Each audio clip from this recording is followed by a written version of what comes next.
Hello and welcome to another episode of Action Pop Dad. Today we're going to be taking a look at Action Man, the good, the bad and the weird from the Palitoy line, which ran between 1966 and 1984.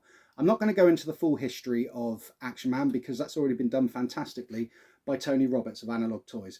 So after this video, if you don't know and you haven't seen him already, get on over there and give him a watch because he did a fantastic series on it and it's definitely up there with one of my favourite YouTube documentaries.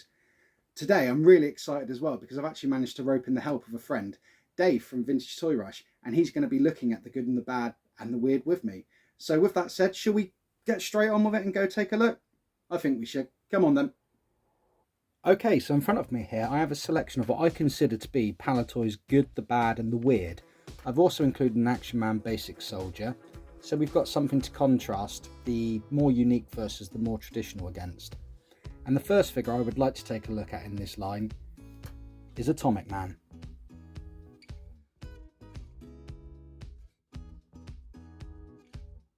Intruder's got Tom Stone in a vicious bear hug. Atomic Man lets him have it with an atomic right. The intruder is stunned, but... Now in front of me here, I have Atomic Man, released in 1977 by Palitoy, and he was actually a member of the Action Man team. He does have some pretty cool features. One I particularly like is his signalling eye. If we look down his head there, we can see that there's actually a little light tube, and that leads all the way down to his eye there. Now the idea being that you could shine a light down there, and that would illuminate his eye, and with your finger you could signal. So Atomic Man could send signals to his colleagues in battle, I guess. Other cool features of Atomic Man are his atomic arm and his atomic leg. Now his atomic arm's got another cool feature to it. One of the accessories that Atomic Man came with is his rotocopter. Now this actually folds up, but it's a bit tricky to do. It's got a bit stiff over the years. But once this was in his hand, with this little cog here, you could turn this. If it will turn, it's a little bit play worn, shall we say, from all the years. Anyway, you would turn that back in the day. His hand would turn, creating a helicopter effect, so Atomic Man could fly away. As I've already said, he does have the atomic leg, and another hidden feature under his jumpsuit is his atomic pacemaker. Now this, when you push the button, makes a clicking sound. I'm not entirely sure why this was included, but I just think it's quite a cool gimmick, and it did make him a little more cool, I guess. Now Atomic Man is actually based on the G.I. Joe figure Mike Power, the Atomic Man. As you can see, you've got Mike Power there, and this is actually the outfit Mike Power came in. Alright, his shorts aren't actually the original shorts. I haven't been able to find a pair, but this is how Mike Power came. He came in a camo shirt with shorts, no shoes, and he was also lacking the flocked hair. He had the same feature with the eye, the same feature with the arm and the rotocopter, and the same leg. But one thing he was lacking was the atomic heart.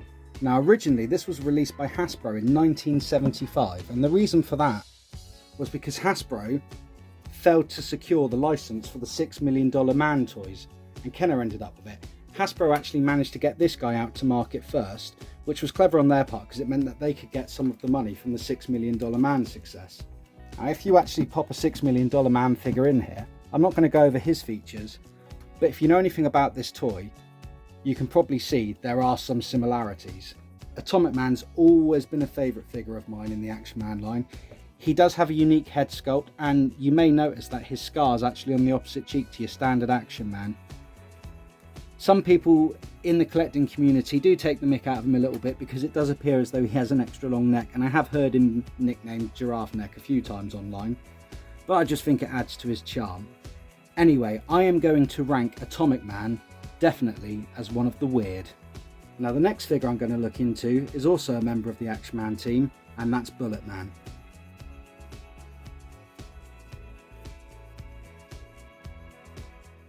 This is a job for Bullet Man, the human bullet. That'll flush him out. Now in front of me here we have Bullet Man. He was released in 1977 by Palitoy, 2 years after Hasbro released him in America. He does come with some pretty cool features. He's got the rocket boots, a removable chrome helmet, he's got a unique head sculpt, these chromed arms and these chromed hands. and we can't forget the funky red leotard.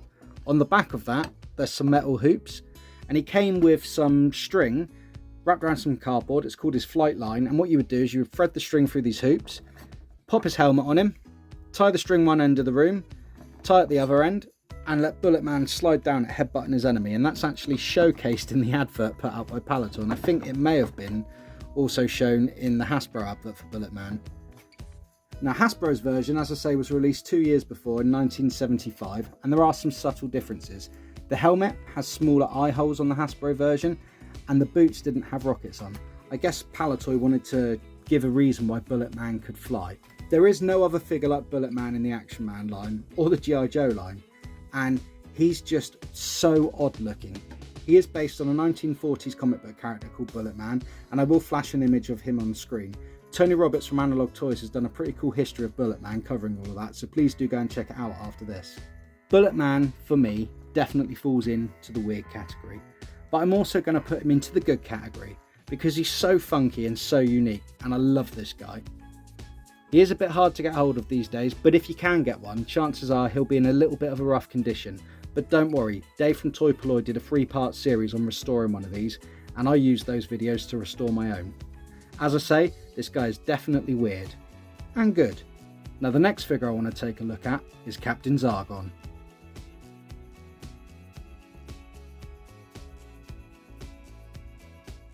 Danger! The evil Captain Argon has captured an Action Man Space Ranger. But help is on the way. Space Captain to the rescue. In front of me here in all his menacing glory, we have Captain Argon, the space pirate and leader of the Zargonites. He was released in 1981 as an enemy for the Action Man Space Rangers. Action Man went off into space in the 80s, and I do believe that was off the back of Star Wars being such a successful franchise and Palitoy wanting to get in on the space craze. He's got some pretty cool features. He's got his stingray eyes. They don't really do anything, but they're there. They do get hidden by his visor a little bit, but he comes with a laser sword. He's got space armor, printed circuitry on his body, and a really wicked cape. He kind of reminds me of Darth Vader, especially being as he's the bad guy. The body is based on the Blue Pants era body, or the dynamic physique, but it's been moulded in all black plastic. He is a very unique figure. There is nothing else like this in the Action Man line. He did have some help though. Palitoy also released these Zargonite outfits, which you could buy on a separate card. If you had a couple of these to go with Captain Argon back in the day, you had a formidable force against the Space Rangers. Now, I'm sure if any of you owned a Captain Argon back in the day, chances are you probably had one of these Space Rangers. The Space Ranger line is pretty wicked, but for me, the best part of it is definitely the Zargonites. Captain Argon, as I've already said, is a very unique figure, and I definitely rank him as one of the weird. Now I've taken a look at my figures, I'd like to hand over to Dave from Vintage Toy Rush. Dave's going to be looking into a figure that I don't actually own, and one of the figures that was also shown on the table earlier. So over to you, Dave. Hello, it's Dave at VTR, and first of all, I must thank Nick for inviting me to collaborate with him on this Action Man special. Now, the figure that I have today, I would classify as both good and weird, and I think you can see who it is.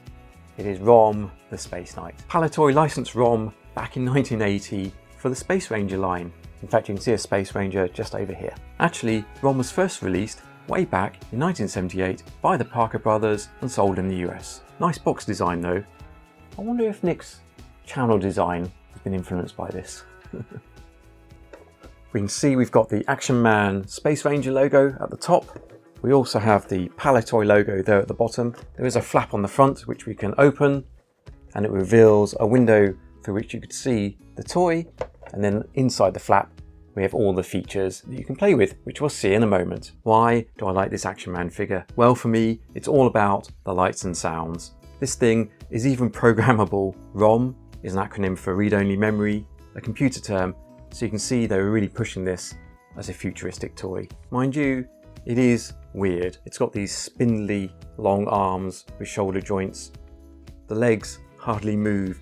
It's a real challenge to make this figure stand on its own 2 feet. Well, these webbed feet. It does have a jetpack, that's rather cool. In fact, it acts as a battery cover.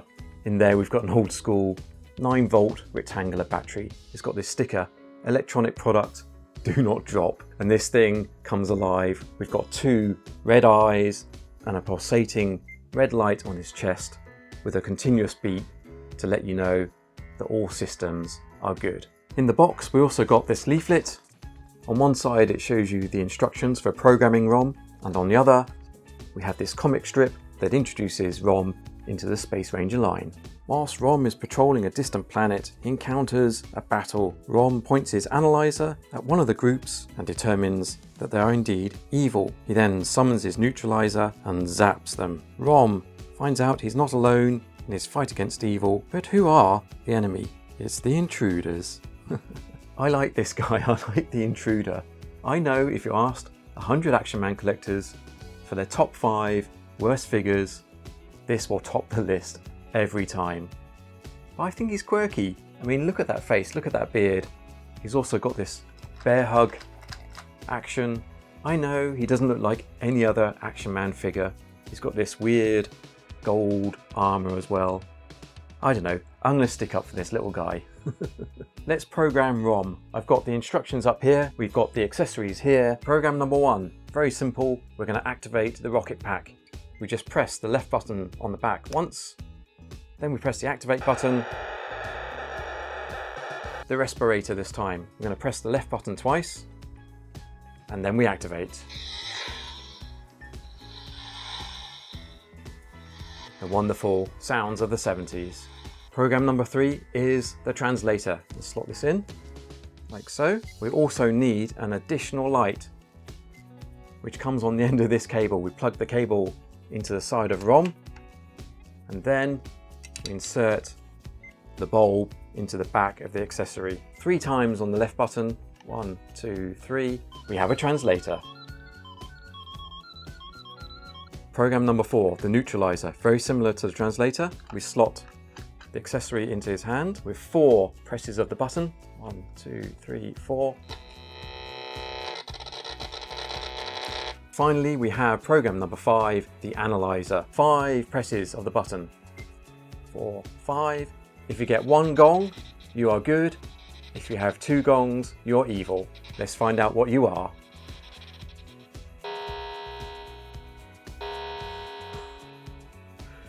It seems you're evil.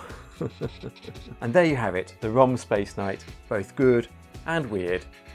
For me, this is way ahead of its time, and when we look at it now, I just love its quirkiness and its simplicity in its design. And of course, we can't forget the intruder. I'm going to put him in the weird category, and I think he's pretty good too. What do you think? And Nick, before I hand back to you, thanks once again for inviting me onto this Action Man special. Back to you, Nick. Cheers, Dave, for that amazing look at ROM and your look at the intruder. ROM is an absolutely amazing figure, and I really do hope to one day get one for my collection. I love that you are a fan of the intruder. I love that we've got different views on this guy, and it is interesting to see someone with a positive view on the intruder. He is a figure that I always knew I was going to own. As much as people slate this guy, nearly every Action Man collector I know has still got one in their collection, so perhaps that says something. Thank you everyone for watching today's video. I hope you enjoyed it. I would love to hear in the comments section your views on the figures that are featured, and if there's any that you feel I missed today. And if there are, as I say, stick it in the comments section.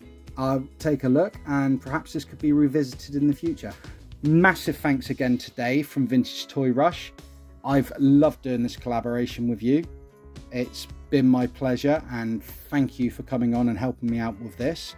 If anyone's following me who doesn't follow Dave and Vintage Toy Rush, get over there and subscribe. He releases amazing videos.